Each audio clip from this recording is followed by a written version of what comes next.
మొంతా తుఫాన్ ప్రభావం కొనసాగుతుంది. తీవ్ర తుఫాన్గా మారుతున్న క్రమంలో తీరం వెంబడి బలమైన ఈదురుగాలులు వీస్తున్నాయి. దీనికి సంబంధించి చీరాల నుండి మా ప్రతినిధి సురేష్ అందిస్తారు. లైవ్ లో సురేష్.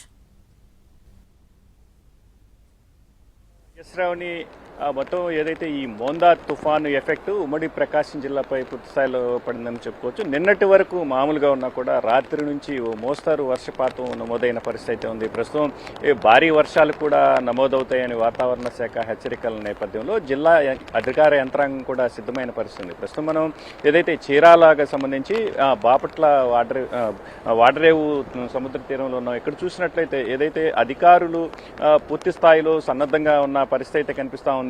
మత్స్యకారులను కూడా వేటకు వెళ్లవద్దని సూచనలు చేసిన మేరకు ఇప్పటికే బోట్లు మొత్తం ఏదైతే ఈ సముద్ర తీరం వెంబడి నిలిపివేసిన పరిస్థితి మనం విజువల్లో స్పష్టంగా చూస్తున్నాం. మరోవైపు ఈ సముద్ర తీరంలో కూడా ఇప్పటికే ఇటు చీరాలతో పాటు కొత్తపట్నం అదేవిధంగా పాకల సముద్ర తీరాల్లో కూడా పూర్తి స్థాయిలో బీచ్లు కూడా క్లోజ్ చేసిన పరిస్థితి అయితే కనిపిస్తూ ఉంది. యాత్రికులను కూడా ఇక్కడికి వచ్చే బీచ్లకు వచ్చే పర్యాటకులను కూడా పూర్తి స్థాయిలో 2-3 రోజుల పాటు రావద్దని అధికారులు హెచ్చరికలు జారీ చేసిన నేపథ్యం అయితే కనిపిస్తూ ఉంది. మరోవైపు ఏదైతే ఈ ఉమ్మడి ప్రకాశం జిల్లాకు సంబంధించి మొత్తం అధికారులు కూడా పూర్తి స్థాయిలో అప్రమత్తంగా ఉన్నారు. తీర ప్రాంత మండలాల్లో అవసరమైతే ఈ స్థానిక ప్రజలను కూడా పునరావాస కేంద్రాలకు తరలించేందుకు సిద్ధమైన పరిస్థితి అయితే ఉంది. అటు కొత్తపట్నం పాకల సముద్ర తీరంతో పాటు ఇటు బాపట్ల జిల్లాకు సంబంధించి చీరాల సముద్ర తీరంలో కూడా అటు పోలీసులతో పాటు రెవెన్యూ అధికారులు కూడా పూర్తిగా సమాయత్తంగా ఉన్నారు.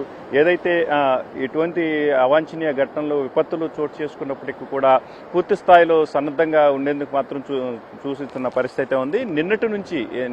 నిన్న ఉదయం నుంచి సాయంత్రం వరకు సాధారణ వర్షం పడింది. అక్కడక్కడ చిరుజల్లులు మాత్రమే పరిమితమైనప్పటికీ రాత్రి నుంచి మాత్రం కొంత మోస్తరు వర్షపాతం ప్రారంభమైన పరిస్థితి ఉంది.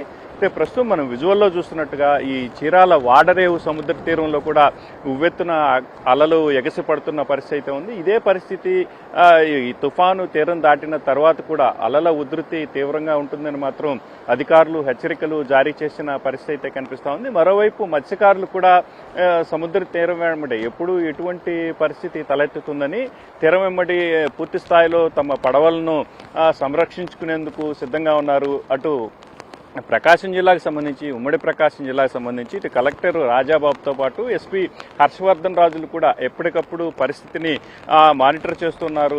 ఈ డ్రోన్ల సహాయంతో తీర ప్రాంతం వెంబడి ఎలా ఉంటుంది అనే పరిస్థితిని ఎప్పటికప్పుడు లైవ్ ఫీడ్ ద్వారా చూస్తూ అధికారులకు సూచనలు చేస్తున్న పరిస్థితి ఉంది. ఇటు చీరాల సముద్ర తీరంలో కూడా పూర్తి స్థాయిలో అటు పోలీసులతో పాటు రెవెన్యూ యంత్రాంగం కూడా అటు మత్స్యకారులతో పాటు స్థానికులను కూడా ఎప్పటికప్పుడు పరిస్థితిని అంచనా వేసి పునరావాస కేంద్రాలకు తరలించేందుకు సిద్ధమైన పరిస్థితి అయితే కనిపిస్తోంది. మరోవైపు పోలీసు అధికారులు కూడా ఈ తీరం వెంబడి గస్తీ తిరుగుతూ ఎప్పటికప్పుడు మత్స్యకారులతో పాటు స్థానికులకు కూడా సూచనలు చేస్తున్న పరిస్థితి అయితే కనిపిస్తోంది. ప్రస్తుతం ఈ తీరం వెంబడి ఏదైతే ఈ వాడరేవు సముద్ర తీరం వెంబడి పోలీసులు కూడా పూర్తి స్థాయిలో సన్నద్ధంగా ఉన్న పరిస్థితి మనకి కనిపిస్తోంది. ప్రస్తుతం ఈ చీరాలకు సంబంధించి రూరల్ సిఐ ఈ ప్రాంతంలో పూర్తి స్థాయిలో పరిస్థితిని ఎప్పటికప్పుడు మానిటర్ చేస్తున్నారు. అసలు మొత్తం వాళ్ళకి ఎట్లాంటి సూచనలు చేశారు, ప్రజలకు ఎట్లాంటి జాగ్రత్తలు తీసుకున్నారు అనేది తెలుసుకున్నాం. సార్ చెప్పండి, ప్రధానంగా ఈ ప్రాంతంలో ప్రజలకు ఎట్లాంటి జాగ్రత్తలు చెప్తున్నారు?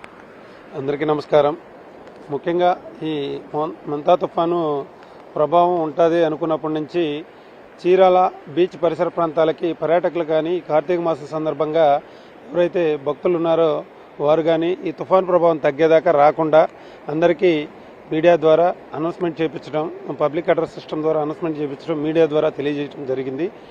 భక్తులు పర్యాటకులకు కూడా మేము మరీ విజ్ఞప్తి చేస్తున్నాం. ఈ తుఫాన్ ప్రభావం తగ్గే వరకు ఎవరు బీచ్కి స్నానాలకని రాకుండా ఉండవలసిందిగా కోరుకుంటున్నాం.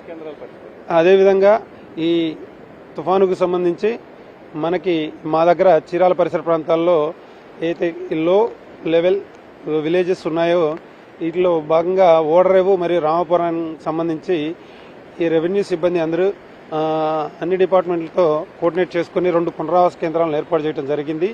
ఇప్పటికే కొన్ని ప్రాంతాల నుంచి కొంతమందిని పునరావాస కేంద్రాలకు తరలించడం జరిగింది.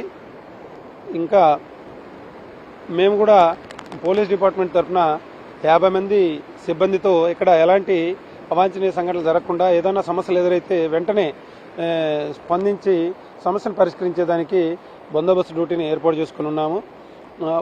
ముఖ్యంగా ఈ ఓడరేవు, రామాపురం, చీరాల సముద్ర పరిసర ప్రాంత మత్స్యకారులకి మేము తెలియజేసేది ఏంటంటే, తుఫాను ప్రభావం అధికంగా ఉన్నందున ఎక్కడైతే నీళ్లు ఇళ్లలోకి వస్తాయో, పూరుగుడిసెలు ఉంటాయో, పాడుబడ్డ ఇల్లు ఉంటాయో వాటిలో ఉండకుండా మీరంతా మీకోసం రిహాబిటేషన్ సెంటర్స్, ఓడరేవులు, జడ్పీఐ స్కూలు, రామాపురంకి సంబంధించి అక్కాయపాలెం పంచాయతీలోని ఎస్టీ కాలనీలో ఎంపీపీ స్కూల్ దగ్గర ఏర్పాటు చేయడం జరిగింది.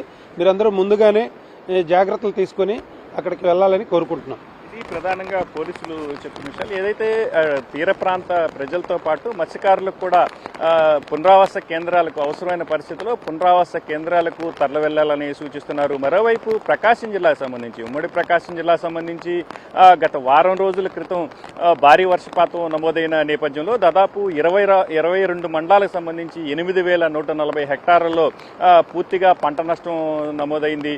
ఏదైతే సజ్జ, మిరప, కంది, పెసర వంటి పంటలు పూర్తి స్థాయిలో నీటిమయమైపోయిన పరిస్థితుల నేపథ్యంలో రైతులకు పూర్తిగా నష్టం వాటిల్లిన పరిస్థితి ఉంది. తాజాగా ఏదైతే ఈ మోందా తుఫాను రూపంలో మరోసారి భారీ వర్షాలు నమోదైతే పూర్తిగా పంటలకు కూడా నష్టం వాటిల్లే అవకాశం ఉంటుందని మాత్రం రైతులు కూడా తీవ్ర ఆందోళన వ్యక్తం చేస్తున్నారు. మొత్తం మీద ఏదైతే ఈ మోందా తుఫాను ప్రభావం ఇటు ఉమ్మడి ప్రకాశం జిల్లా వ్యాప్తంగా ఈ రోజు ఉదయం నుంచి ఈ మోస్తరు వర్షపాతంతో ప్రారంభమైంది. ప్రస్తుతం మోస్తరు నుంచి భారీ వర్షం దిశగా ఇటు వర్షపాతం వెళ్తున్న పరిస్థితి అయితే కనిపిస్తుంది. అధికార యంత్రాంగం కూడా పూర్తి స్థాయిలో సన్నద్ధంగా ఉన్న పరిస్థితి మాత్రం కనిపిస్తుంది. శ్రావణి.